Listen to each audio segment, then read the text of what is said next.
welcome back again to thermodynamics and properties of pure substances. So, we discussed about vapor quality in the previous class. We defined how to talk about it, and we said that quality and pressure, for example, are two independent state properties. Okay.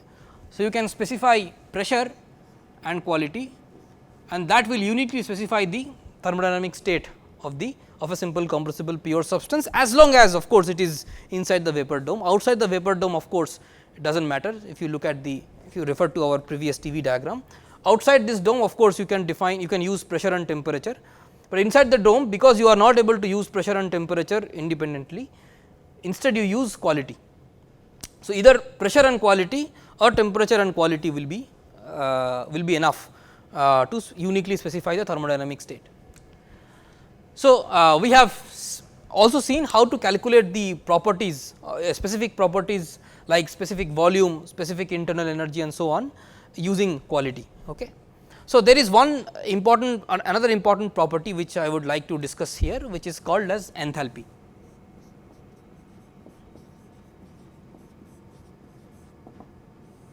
Although there is some debate on whether enthalpy should really be called a state property or not, we will still, because it is quite well known and well defined, we will use it as a state property, and also we will see how it comes into play when we talk about open systems. So, enthalpy is defined as H, this is specific enthalpy, is equal to U plus PV. So, U is the specific internal energy and V is the specific volume. This is how you define enthalpy for a simple compressible pure substance. So, you can show that if the system is closed, then the amount of heat that is required for change of state from 1 to 2, let us say. So, if the system is closed and if you are changing the system is changing state from 1 to 2 under constant pressure. So, if you are holding the pressure constant, then the amount of heat that you require to supply to the system is same as the enthalpy change, right. That is something that you can show. I will not show that, again I will encourage you to read the textbook that has been prescribed. So, that is one of the physical justification behind describing enthalpy, defining enthalpy, and also it comes up, as we will see, it comes up repeatedly when we talk about open systems, or when we talk about flow work, anyway that will come later. So, using just like internal energy and specific volume, we can also define enthalpy in the following way. We can say H is equal to Hf times 1 minus x. So, H at state, let us say Px. So, H, that is if you are at this state, what is the specific enthalpy of this state, okay. That is what we want to understand, and this is just Hf times 1 minus x, just following the same mathematical formula, just plus x times Hg. This will be equal to Hf plus x times Hfg. Okay.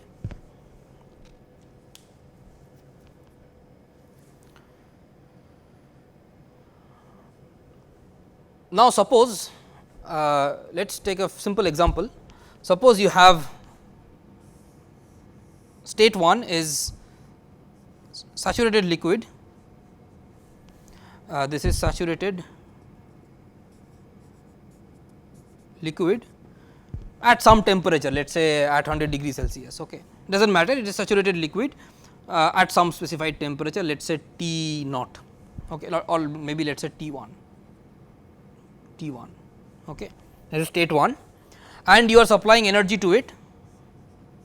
We have seen what happens. So, if you, that means you are starting somewhere here, right, and supplying energy, meaning that you are going this way, and in the process we have seen that temperature does not change and the pressure will not change, because you are keeping the pressure constant.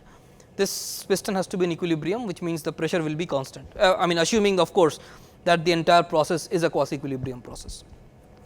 So, you supply heat or supply energy, you can also supply energy in form of electrical work, and eventually what will happen, we have noticed that this entire saturated liquid will get converted into saturated vapor. So, this will be something like this, and the volume there will be a substantial change in the volume. So, this will be saturated vapor.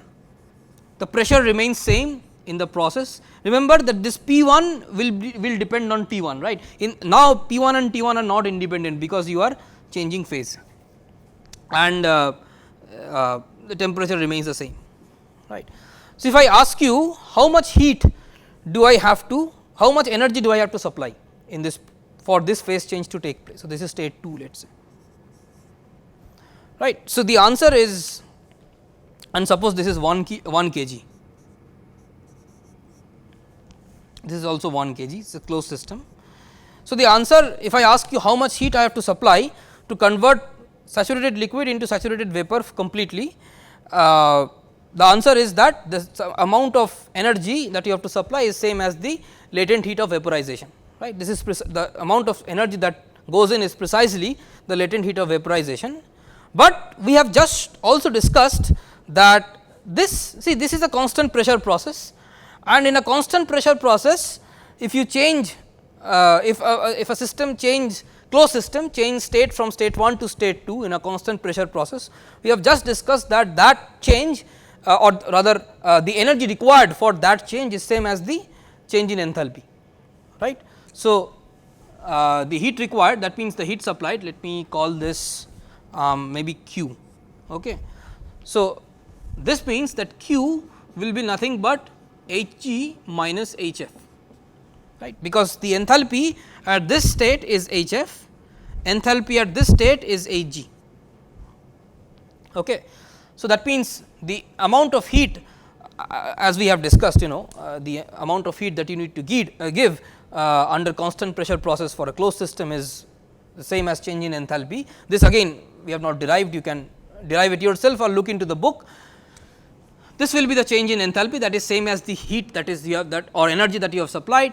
This is nothing but Hfg, and we also noted that this energy that you supply is nothing but latent heat of vaporization,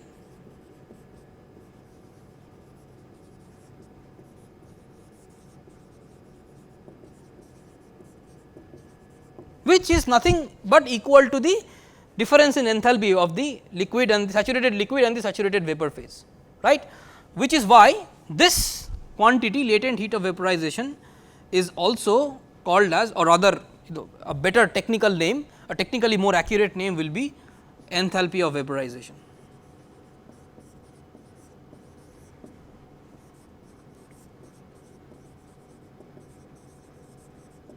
Which we denote by Hfg. So, the latent heat of vaporization for any liquid, a simple compressible liquid, we denote with Hfg, which is same as the latent heat of vaporization. Okay. It is same as the latent heat of vaporization.